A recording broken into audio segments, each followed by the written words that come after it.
అసలు సిసలైన ఫ్రీడమ్ తోడుగా ఈ దీపావళిని ఆస్వాదించడానికి సిద్ధంగా ఉండండి విత్ వాలా. Complete details soon. సినిమా అయిన మహా నేను మిస్టర్ బీన్ అన్నమాట సూటిగా ఉంటుంది, మ్యాటర్ క్లియర్ గా ఉంటుంది. వీడియో టాకీస్ రాజా మ్యాటర్ లోకి వెళ్దాం. మొత్తం భారతదేశంతో పాటు ప్రపంచంలో ఉన్న మరికొన్ని దేశాలు ఆసక్తిగా ఎదురు చూస్తున్న cinema Baahubali the conclusion. October 22 Prabhas పుట్టినరోజు సందర్భాన్ని పురస్కరించుకుని బాహుబలి 2 సినిమాకి సంబంధించిన ఫస్ట్ లుక్ ని పబ్లిక్ లోకి పట్టుకొచ్చారు చిత్ర యూనిట్. పోతే ఆ ఫస్ట్ లుక్ మీద ఎన్ని లుక్లు వేసినా బ్రహ్మాండమైన ఫీలింగ్ అయితే కలగటం లేదు. ఓ మామూలు సినిమా ఫస్ట్ లుక్ లానే అనిపిస్తుంది. సినిమా మీద పెంచుకున్న ఎక్స్పెక్టేషన్స్ ని సాటిస్ఫై చేసే పరిస్థితి ఆ ఫస్ట్ లుక్ లో కనిపించడం లేదు. బేసిక్ గా పోస్టర్ డిజైన్ ఇంప్రెసివ్ గా లేదు. ఫారెన్ డబ్బింగ్ సినిమాని లో బడ్జెట్ ప్రొడ్యూసర్ లోకల్ గా విడుదల చేసుకోవడానికి వేసుకున్న పోస్టర్ లా ఉంది. అంతేగాని ప్రపంచమే తన గురించి మాట్లాడుకునేలాగా ఆలోచించేలా చేసిన బాహుబలి ఘనత ఈ పోస్టర్ లో ఏ మూలా కనిపించలేదనే చెప్పాలి. పోతే ఆ లుక్ ని తక్కువ అంచనా వేయడానికి లేదు. ఇదో స్ట్రాటజీ అని కూడా అనుకోవచ్చు.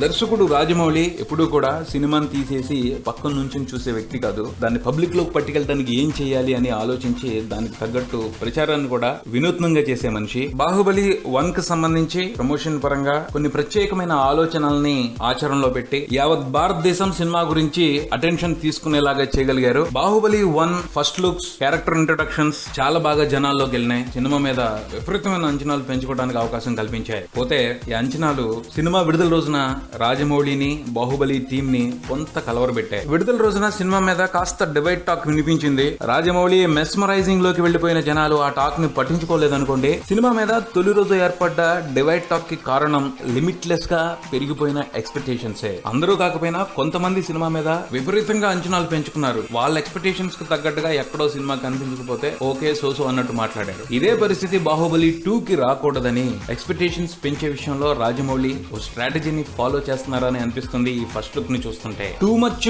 ఓవర్ ఎక్స్పెక్టేషన్స్ పెంచుకునే అవకాశం ఇవ్వకుండా లిమిట్ లో ఎక్స్పెక్టేషన్స్ ఉంచుతూ థియేటర్లకు తీసుకొచ్చి మెస్మరైజ్ చేసి వదిలితే ఆ థ్రిల్ ని జనాలు బాగా ఎంజాయ్ చేస్తారు అన్న ఆలోచనలో రాజమౌళి ఉన్నారేమో అనిపిస్తుంది. అదే నిజమైతే మంచి ఆలోచనే. బాహుబలి 2 ఫస్ట్ లుక్ పోస్టర్ మొత్తంగా చూసుకుంటే పర్వాలేదు దగ్గరే ఫీలింగ్ ఆగిపోతుంది. కానీ ప్రభాస్ లుక్ మాత్రం ఇంప్రెసివ్ నోటే తీసుకుంటుంది. ఓ చేత్తో కత్తి పట్టుకుని ఇంకో చేత్తో గొలుసుల్ని చుట్టి తెంచేస్తున్నాడు. రాజమౌళి పార్ట్ 2 పాయింట్ గురించి చెప్తూ మహేంద్ర బాహుబలి మహిష్మతి సామ్రాజ్యాన్ని తిరిగి ఎలా గెలుచుకున్నాడు అన్నదే ఈ కన్క్లూజన్ అని చెప్తున్నారు. దాని ఈ పోస్టర్ లో కూడా అదే కనిపిస్తుంది. అమరేంద్ర బాహుబలి స్ఫూర్తితో మహేంద్ర బాహుబలి మహిష్మతి మీద దండెత్తి బల్లాల దేవుడి క్రూర ఆలోచనల గొలుసులతో కట్టేసున్న మహిష్మతి స్వేచ్ఛకి విముక్తి కలిగించే పనిలో మహేంద్ర బాహుబలి ఉన్నాడు అన్న మీనింగ్ ని ఈ ఫస్ట్ లుక్ పోస్టర్ కన్వే చేస్తుంది అనిపిస్తుంది. Was good. అలానే ఫస్ట్ లుక్ పోస్టర్ తో పాటు మోషన్ పోస్టర్ కూడా వదిలారు. మోషన్ పోస్టర్ లో మాత్రం ఓ హైలైట్ కనిపిస్తుంది. అది కిరోణి గారి బ్యాక్ స్కోర్ అదిరిపోయిందంతే. దలర్ మెహందీతో ఆయన ఓ బిట్ పాడించారు, బలి బలి సాహో బాహుబలి అంటూ. అది మాత్రం మంచి ఊపు తెప్పిస్తా ఉంది. మొత్తంగా అయితే Baahubali 2 first look mixed response నే సొంతం చేసుకుందని చెప్పాలి. ఇక ఫస్ట్ లుక్ ని పక్కన పెట్టేస్తే సినిమా ప్రమోషన్ లో భాగంగా Baahubali team virtual reality making వీడియోని బయటకు పట్టుకొచ్చింది. దాని గురించి పబ్లిక్ లో ఇంట్రెస్టింగ్ డిస్కషన్ నడుస్తుంది. నేను నా కార్డ్బోర్డ్ కోసం వెయిట్ చేస్తున్నాను. అది రాగానే ఆ ఎక్స్పీరియన్స్ ఎలా ఉందో మరో వీడియోలో మీతో పంచుకుంటాను. Keep watching Maruthi talkies. For me mister B and talkies Raja. Thank you.